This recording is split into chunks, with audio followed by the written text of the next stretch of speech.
On 9/11 really shook us to our core and changed world history. So many of us are still processing that collective grief, and now we're taking a look back at that fateful day and hearing the stories that came out of it. Yeah, we're going to start tonight at Ground Zero in New York City with this special presentation of 9/11 20 years later. We remember. Tuesday, September 11th, 2001. It was the most horrific scene I've ever seen in my whole life. Thousands murdered in Lower Manhattan, Northern Virginia, in Western Pennsylvania. Many heroes in their final moments. He was lining up people and getting them ready to evacuate. She was barking out instructions. Don't look, keep moving. But a day meant to destroy us has only made us stronger. The people who knocked these buildings down will hear all of us soon. Tonight, 20 years later, we reflect, we mourn, and we remember. Thank you for joining us for tonight's program. I'm Tamsin Fidel. I'm Corey Chambers. We're here at the National September 11th Memorial Museum in Lower Manhattan. This beautiful park, born, of course, from tragedy, the horrific terror attacks 20 years ago. 2,753 people lost their lives here. Only 60% of their remains have been positively identified. An additional 184 people died at the Pentagon, and 40 people died in a field in Shanksville, Pennsylvania. Brave passengers on Flight 93 fought the hijackers and likely prevented hundreds more deaths. We're here tonight to tell their stories, the stories of those who survived, of those who witnessed the terror of that day, and those who helped us heal. We begin with the story of one of the 71 law enforcement officers to lose their lives here on that day. Moira Smith was an NYPD officer who ran into the towers to save lives. The people that she rescued, well, they are forever grateful. Yeah, her story lives on through her daughter in a special place in Manhattan. Here's Allison Caden.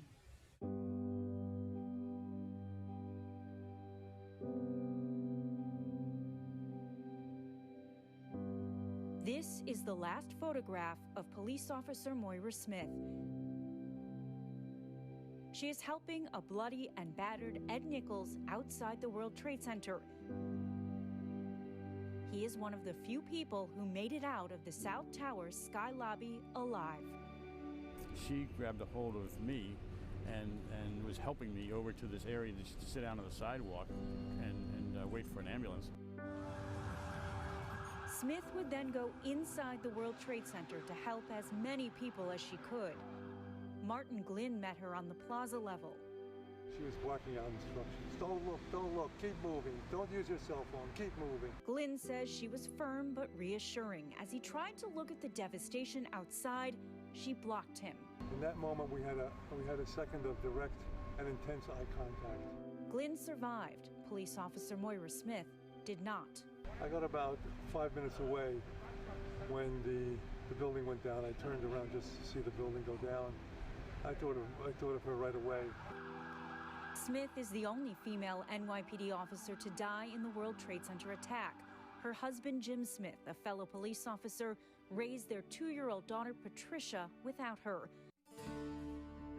20 years later, that little girl is now a woman. To see the person she's become, it's just like the greatest joy in my life. This playground in Madison Square Park was dedicated to police officer Moira Smith in 2012. She worked in the 13th precinct and she used to patrol here. Her husband says it's the perfect tribute. I enjoy coming here and seeing the kids play, and it's an oasis in the city. The men she helped and the husband she left behind have now had 2 decades to think about that day. I remember her grabbing me by the arm and helping me. I'm sure she was trying to calm me down or to say something nice to me. When Jim Smith looks at this picture, Smith says his late wife lives on in Patricia. She is kind, intelligent, and strong, just like her mom. She's got a lot of the same mannerisms and the way she speaks. She reminds me a lot of her mom.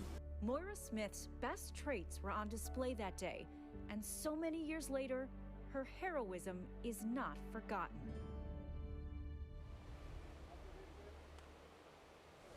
One of the men you just heard from, Ed Nichols, had an encounter with another hero that day. And he's one whose name was not known immediately. He was simply known for what he wore. He had a red bandana, which he had across his face. I said, "Oh my God, Wells, I found you." 24-year-old Wells Crowther was an equities trader. The Nyack native worked on the 104th floor of the South Tower. At age 7, he got a signature red bandana from his father and carried it with him every day from that point on. Crowther saved at least a dozen people in the South Tower, even carrying one woman on his back down 17 floors. He was lining up people and getting them ready to evacuate. It's important that people understand what happened. Crowther's body was found 6 months later. The FDNY went on to posthumously name him an honorary firefighter. When the towers finally collapsed, the devastation was widespread. Most of the people inside did not survive. 16 managed to make it out alive. Yeah, all of them inside stairwell B of the North Tower, including Port Authority police officer Dave Lim. He shared his story with our John Muller. I was laying there in the dust, and I remember I started coughing. And the strangest thought came to my mind is that dead men don't cough, because I must still be alive. Dave Lim's story is the rarest of all. He was inside the Trade Center when it collapsed and lived to tell the tale. He started that day as he always did, an officer in the Port Authority's K-9 unit. When the first plane hit, he ran to help, directing people to stairwells. That's where he encountered the woman sitting next to him in this photo. Her name is Josephine Harris. At the time, she was exhausted and unable to walk anymore. Amid the chaos, Dave chose to stay by Josephine's side. The decision put his life in great danger, but as fate would have it, it saved his life as the North Tower came down on top of them. It was more like an avalanche or a sound of an onrushing locomotive. You can feel the air as the floors are pressing down on each other, compressing on top like a hurricane. When the horror stopped, David and Josephine were still alive. 110 stories of World Trade Center were on top of them. They were in a pocket on the 5th floor of Stairwell B. It was a very strange feeling because for a few seconds I was like, oh, thank God I'm alive. And then it was, how the heck do I get out of here? They had a lot of work to do in the dark. David tried to head down, but he was blocked by debris. The only option, head up, as desperate as it sounded. And that's where we saw what was a light, and I thought it was the light on the 6th floor. It turned out to be the sun. Only 16 people made it out alive, all in Stairwell B of the North Tower. Officer Lim and Josephine among them. People have said to me that I've been blessed and that I have another purpose or so forth. And I have a hard time accepting that fact. It's not that I don't believe in God or that God did not save me. It's just that I don't feel I'm as deserving or any more deserving than those 3,000 people that were killed. Reflecting after 2 decades, Dave's insight is as simple as it is profound. I've learned to appreciate the little things in life, you know, like my daughter's concert or just sitting on a bench and enjoying nature. You know, things that I never had time for, if you would. A great lesson for all of us from a 9/11 hero who is actually still with us. In the wake of the attack, we saw a defining moment of true resiliency. That would be President Bush's rousing speech to the firefighters on September 14th. I can hear you. The rest of the world hears you. And the people who knocked these buildings down will hear all of us soon. That firefighter alongside the president was Bob Beckwith. He was actually retired from the department, but he was determined to help out at Ground Zero. So he drove past cones, closing off the Queensboro Bridge, and managed to get past National Guard checkpoints. Days later, he joined the president atop a rubble-ridden fire engine, handing him the bullhorn he used to say his now immortal words. 20 years later, Beckwith says he is still close with George W. Bush. I looked up. I said, look at me, Ma. I'm with the president. Every Christmas, I send him a card. He sends me a card. You know, it's nice. He's a regular guy. Now, 89, Beckwith is being treated with multiple forms of skin cancer. But he relishes spending time with his family, including his great-grandson Peter, who likes to dress up like a firefighter.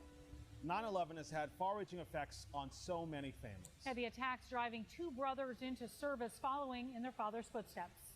They both wanted to be of service in some way. And I also think they wanted to make him proud.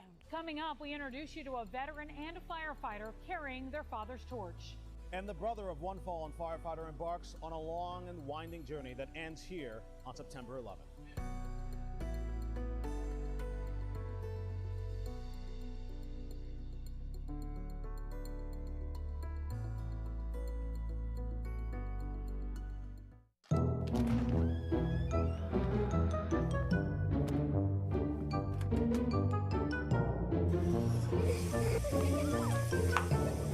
Hey, neighbor. Tough day at work? We had a tough day, too. Our tub was clogged, so we helped ourselves to yours. Not cool. Plumbing problems are not cool. Neither is Steve. If you have a leak or a clog in your home, call BTAC.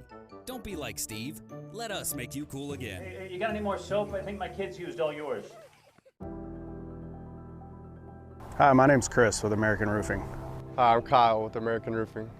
We ask that you join us in honoring our fallen first responders by practicing the 555 initiative. Leave 5 minutes early, slow down 5 miles an hour, and hug 5 people you love every day. Also, slow down and move over if you see red, blue, and amber lights. Together we can protect our fellow citizens and heroes.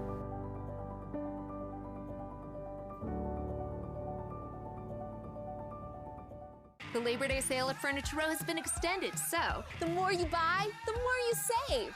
We saved $100. I saved $200. Save $100 on every $1,000 you spend on living, dining, bedroom, and mattresses. We saved $300.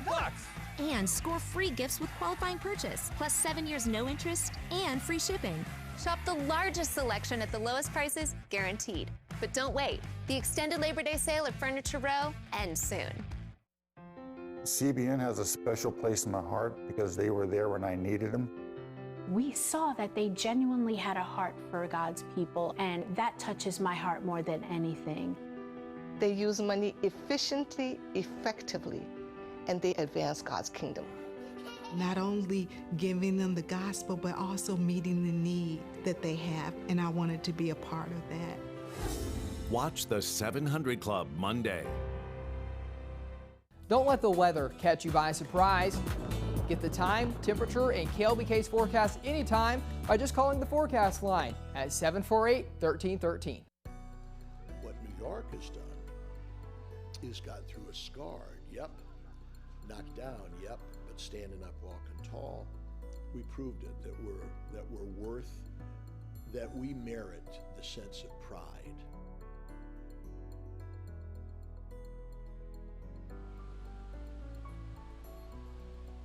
The September 11th attacks were meant to destroy America's economy, government, and military. Yeah, that last point is why the Pentagon was targeted.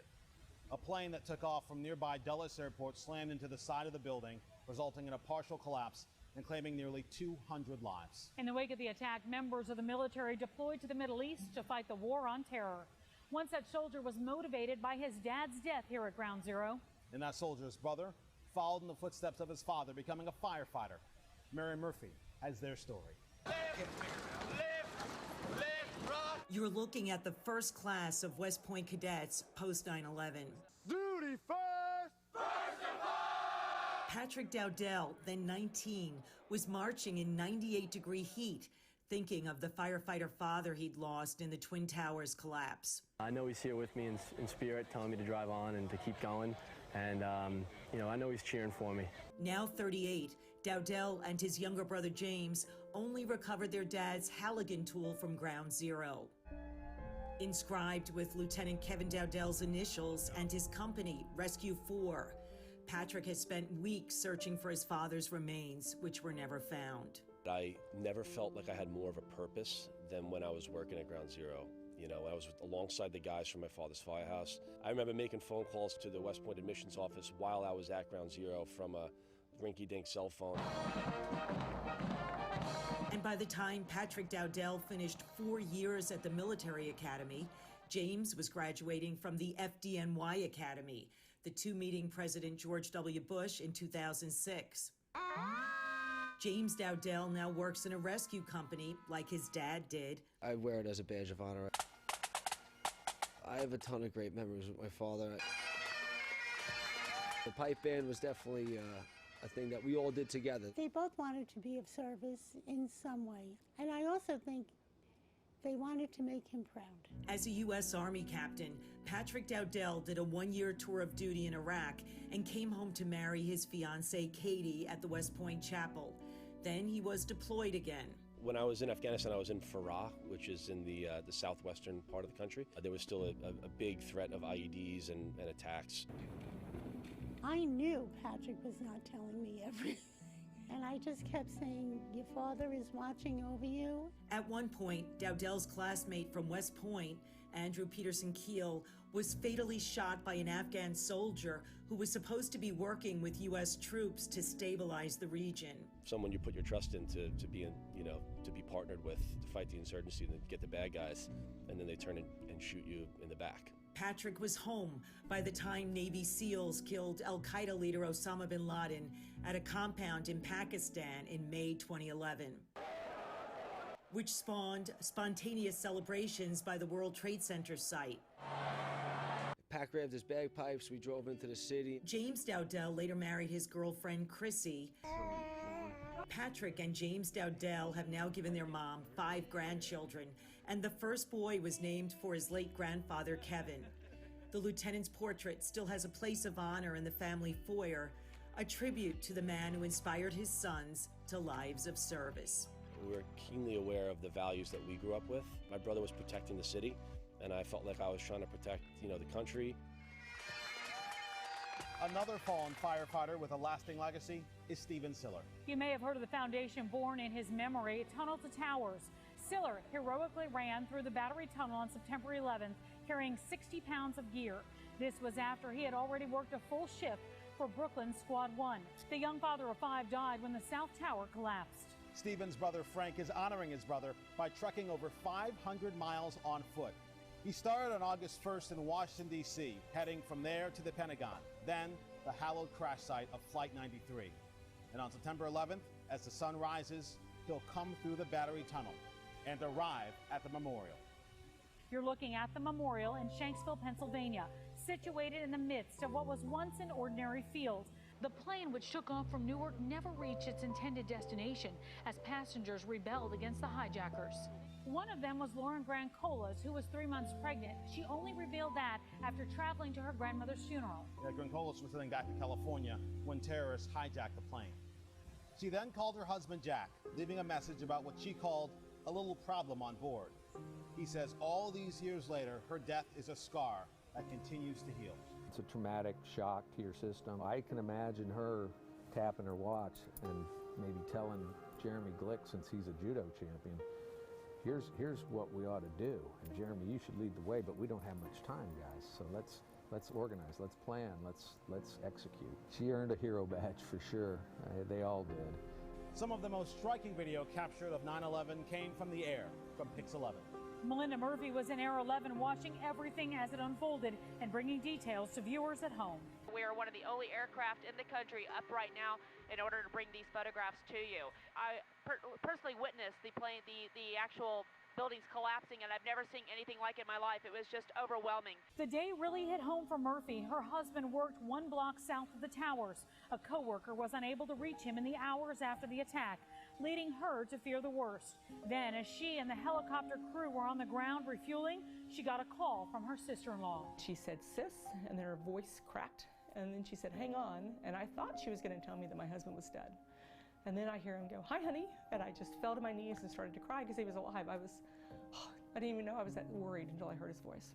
Our photographer, Chet Wilson, who was a former firefighter, he said, "Those towers are going to fall." And I remember I was so mad at him. I'm like, "They're not going to fall." See, 20 years later. And then they did.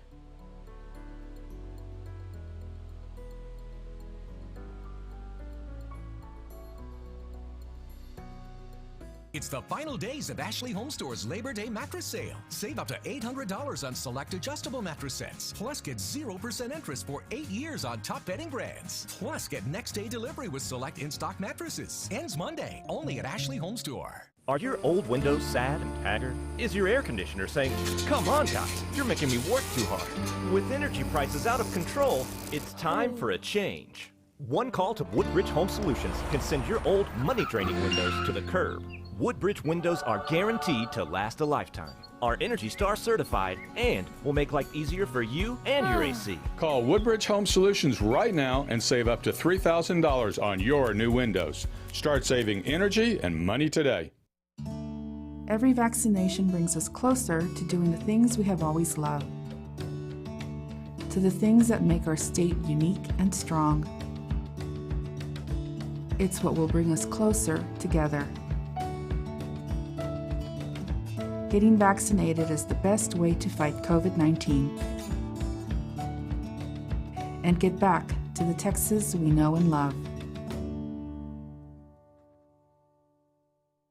Come join us for the Voices of Courage Acoustic Music Festival, benefiting Women's Protective Services, Saturday, September 11th at Two Docks Brewing, with local musicians Drew Seiper, Ronnie Rowe, Brian Finley, and featuring Cody Canada. Tickets are $15 and are available at twodocksbrewing.com. Come enjoy a day of music, food, and fun while helping to stop domestic violence in West Texas.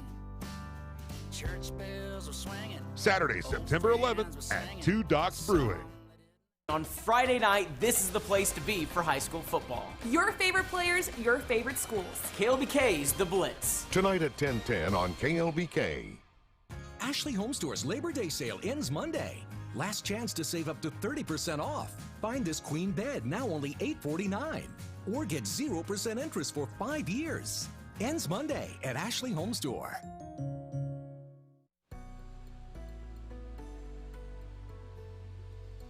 In the days following the September 11th attacks, New York and really the whole nation was looking for something to cheer for and something that could restore joy. Yeah, and that moment came from Queens. A baseball launched deep into the night from Met star Mike Piazza. It sent fans into a frenzy and was a signal to the world that New York might be down, but it wasn't out. Craig Treadway sat down with Piazza to reflect on what that moment meant. Like most of us, Mike Piazza remembers where he was when news of the Twin Tower attacks began to unfold. The team was on the road in Pittsburgh when the rare early morning calls began. After that, like most of us, all he could do was watch the coverage in horror. Just to watch something like that unfold in real time is just will always be seared in your memory. I don't think you could ever get something like that out of your head. The team made an emotional return to Shea Stadium as the rubble that had been the Twin Towers continued to burn and smolder. Of course, baseball was the farthest thing from their minds. This was Piazza back then. It seemed like some sort of sick movie, and then when finally we drove home from Pittsburgh and you saw the skyline, without the World Trade Center, I think is when it really hit home, and I can honestly say there was about 5 minutes of silence on that bus. And instead of practicing their swings, the team jumped into action. Myself and a couple other guys jumped in some police vans, and we went downtown to help those who were in the recovery effort and visiting some who had survived. After 10 days of a city and nation's grief and sadness, baseball resumed at Shea. The first sporting event in New York City since the attacks. The team was both ready and a little reluctant. It gave us a lot of joy, the fact that people were responding so well and that we saw some smiles. And so it was, after a long week and a half or so, it was nice to see that. But the hit of the night would belong to Mike Piazza, the bottom of the eighth. With one swing, it got even better. When you connected with that ball, did you know? Yeah, I felt like I squared it up pretty good. Squared up to send it over the wall in deep center, sending fans in the stadium, many of them first responders and their families, over the moon. A moment to savor for Piazza, but so much more to a city and nation needing a win. It felt good that everybody was together and everyone was having a good time and cheering, and because I think, I've said this before, is that we just wanted to cheer about something.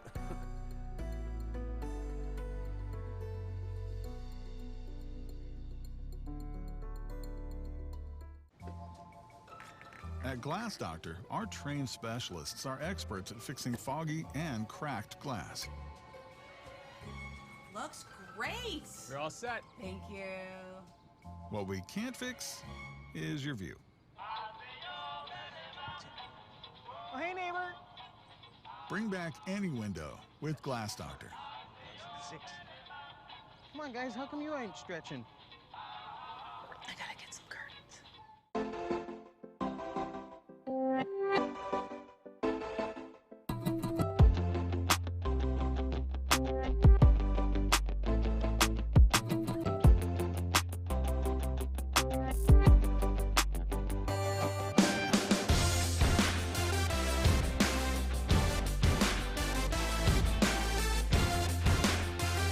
Your favorite style at Bucketheads in the West End.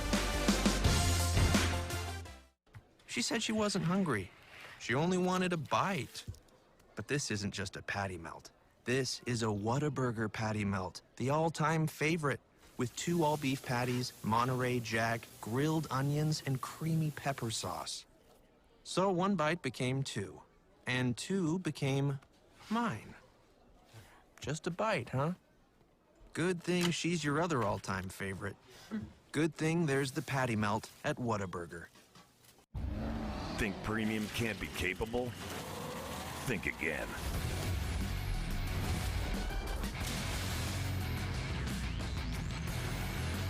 Introducing the first ever AT4 lineup. Premium and capable. That's professional grade from GMC. Or get over $3,200 purchase cash on this 2021 Sierra Light Duty Crew Cab Texas Edition. Plus, current eligible GMC owners get an additional $250 purchase allowance. Get your information instantly, everywhere you go. Everything to stay informed and safe. The EverythingLubbock.com mobile app is waiting for you. Download it today. We all made a promise as a nation on September 11th to never forget. And now, 20 years later, we remain eternally grateful to those who gave their lives to save the lives of others. Today, we honor the fallen and we grieve for their families. Thank you so much for joining us. From the 9/11 Memorial, I'm Tamsin Fidel. I'm Corey Chambers. Good night.